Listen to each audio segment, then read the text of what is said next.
You're listening to Southeast Radio's Business Matters with Karl Fitzpatrick in association with Wexford Insurances. Challenge us at Wexford Insurances 0818 31 30 30. I'm joined now by Jennifer O'Brien, Managing Director of 2Cubed Web Design, based in Enniscorthy. Good morning, Jennifer, and thank you very much for joining me. Good morning, Karl. Jennifer, before we get going in terms of looking at areas such as internet marketing and web design and the reason why some websites work better than others, maybe tell me a bit about your own background first, please. Well, Karl, my background is in commercial software engineering. I studied in WIT down in Waterford. Just being close to home and being from Barntown, I just found it, a handy commute and just suited me at the time. Of course, it's very hard for any student to decide what they're going to do in college. So I thought, with starting off with multimedia in a 2-year course, I said, well, at least I'll get some experience in graphic design and video and internet and those type of things. Internet at the time was only starting to really grow and websites and that type of thing. So after actually I started, it's funny because the dot-com bomb hit and all of these companies that had major investments suddenly went wallop. But anyway, I continued on with the website design element of my course and then went on and did a further third year in multimedia. But to finish off my degree at the time, there wasn't a 4-year full course, so I did commercial software engineering, which is actually great because that brought in the business side of things and how to develop software for actual business. Luckily enough, I actually got a job in Wexford coming out of college, which was nearly unheard of. Most of my peers in college actually ended up in insurance, up in healthcare services, all sorts of different IT roles, or else non-technical at all, which is a shame because it was all this wasted talent coming out of 4 years in college. But luckily enough, I got the job in Wexford, and it was developing websites. And from there, I got great mentoring and learned through doing really of all this practical experience that we had got in college. And half of it wasn't relevant actually in the end. But I had the background, so I learned quickly. And then at that stage, I went from there down to working in a marketing company down in Waterford, developing a project for those guys.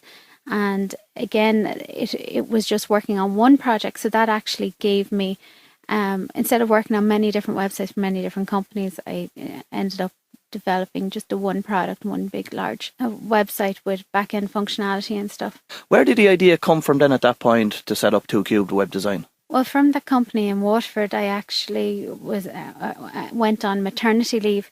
And on maternity leave, it was, I'm always kind of keeping up to date of what's happening, because I feel that when you're out of the game, you're kind of missing out on the newest technologies, and with internet and everything moves so quickly.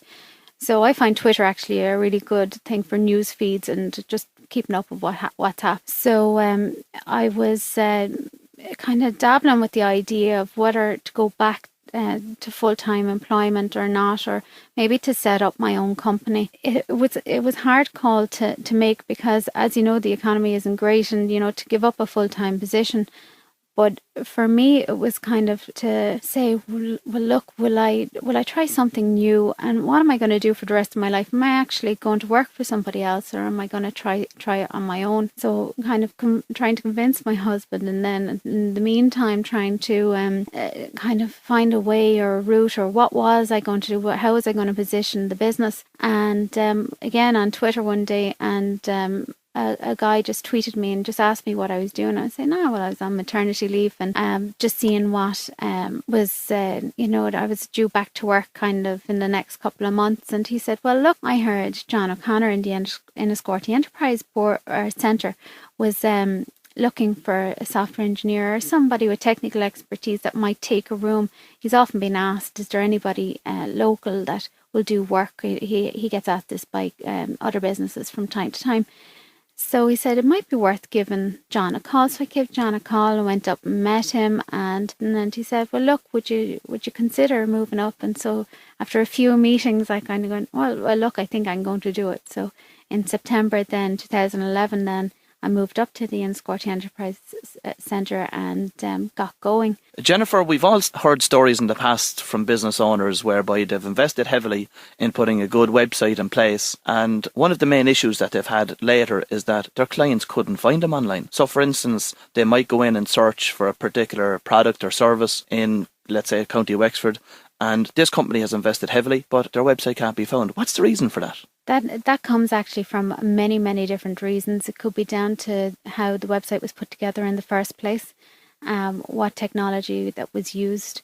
It can be down to content, and content is a huge area and a huge barrier, because Google and other search engines use words to find your website. So if you have a lot of video on your website, even though video is great, it can't. There's no words in that, so you have to make sure that all the content is scripted right and has the keywords that are core to your business, not your competitor's business, your business, and that you're actually being honest with Google, because Google has become very, very smart, because it is their business and they're trying to make themselves be the number one in the search engine area. So the best thing to do is to concentrate on your core focus of your business, no different than if you were doing a marketing plan, and say to yourself, right, on the homepage, I'm concentrating on this, and this in terms of words. And then you go on to your About Us page and your products page and separate out each page. And what you're doing is you're talking about having the page title correct, having your metadata correct, and that's just about keywords and stuff that are placed behind the scenes that Google read. And any web developer will show you how you can do that for your own website, or they can do it for you. Then you've got your descriptions, and you've got your different headings within your page, and then different links then that will bring people around your website. So they're the kind of main things that will actually help your website being found. Also, you could think about going down the paid route, but that's a different conversation. Jennifer, you mentioned earlier that keywords are very, very important in terms of finding a website online. I know that Google have a free keyword tool. How does that work? Google's keyword tool is great because it's free, which is always a plus in these things. It allows you to put in a set of terms that you think your website is being found under. And that's actually quite important to say what you think, because what you may type into this tool may not actually be the case of what people are using to find you. I have a good example of a local business actually that thought that a certain term was being used. They were using the mother of the bride and groom outfits, and they went and did some research with this Google keyword tool, and it came back that their clients were actually looking for wedding and mother of the bride suits as opposed to outfits. And it's just about their perception of what their clients were looking for was different than, and only by using this Google keyword tool that they found out that it wasn't actually the case. So when you put in the term that you want to do some research on, you can select a different location, and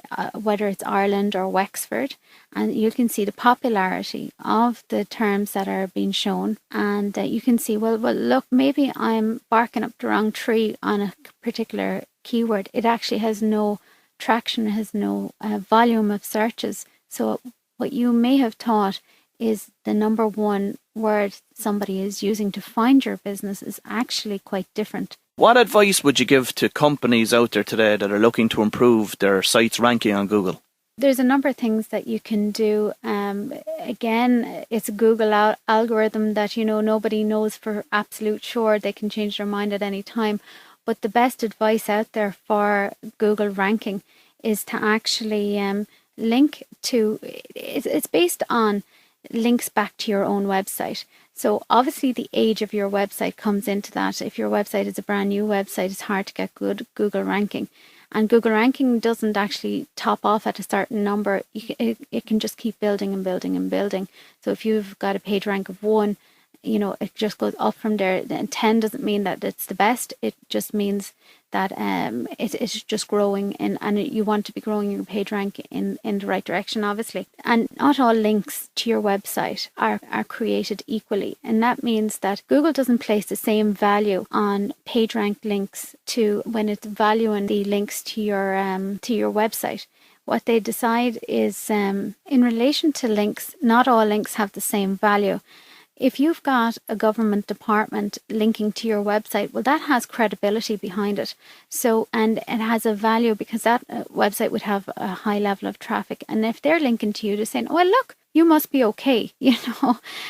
Whereas if you've got a link from the likes of the Golden Pages, you may have paid for that link. So it's not the same, it's not treated the same with Google for that link. You mentioned earlier about business directory submissions and links to business directories. How effective are they and how do they work? Directory submissions, Google is kind of frowning on this at the moment. There's not much that they can do, and you can submit your website to many different directories, and it's almost spamming Google, and they're seeing this and they're trying to kind of find a way around of seeing these links as almost spamming a website, because they're not true links back to your website. There's different levels of links back to your website, as we talked of earlier on. There's different value of the links, and some of them are credible, and then there's other kind of, they're called directory search engine optimization companies sometimes will come to you, say, look, we can get you, 10,000 links back to your website, but those links may actually have poor value, and Google are kind of coming to take that entirely out of their ranking now on listing your website higher and higher, just because these links have no value to your website, and they have no relationship with your website, so they're not tend to like that at the moment. You also mentioned earlier in relation to link building. How would a company go about, getting inbound links to their website? And secondly, how would they go about identifying the right link building partners? In terms of link building, you're looking for the right person in the industry, either a body above you. If you're an organization that's accredited by somebody, that you're getting links from those people, or partners, or those are all kind of good links, inbound links to your website. As I was saying, the directory submissions just seem to be something that could go away in the morning if Google kind of turned their back on it. So I wouldn't advise a big spend on directory submissions, but with links to your website, again, it's like relationship building with either existing clients or partners, or corporate bodies that are seen to be professionals in your area. Earlier on in the interview, we touched on one of the free tools that Google has on offer, and that's the keyword tool, which is certainly very useful. I know that there's Google Analytics. Google Analytics again is free, which is brilliant. It's great for finding out the demographic of where people are actually finding. How are they finding you? Where are they coming from? What pages are most popular on your website? It'll show you that if people are exiting too early on your website, if you've got a bounce rate, which means that people are just arriving on your homepage and going off again. So you're saying, well, what's so wrong with my with my homepage? Is there something on it that people are saying, oh no, are you missing a message? Or it'll kind of tell you things by just doing a bit of research into it. And again, it might be worth sitting down with a web developer just to go through and teach you how to use it, because it can be a little bit scary for business owners to have a look at it and say, well, what does this all mean? That's all fine. Their statistics on what it's capturing, right? How many visitors? Obviously, that's the core one that everyone wants to know. But where did they come from? How long did they spend on the website?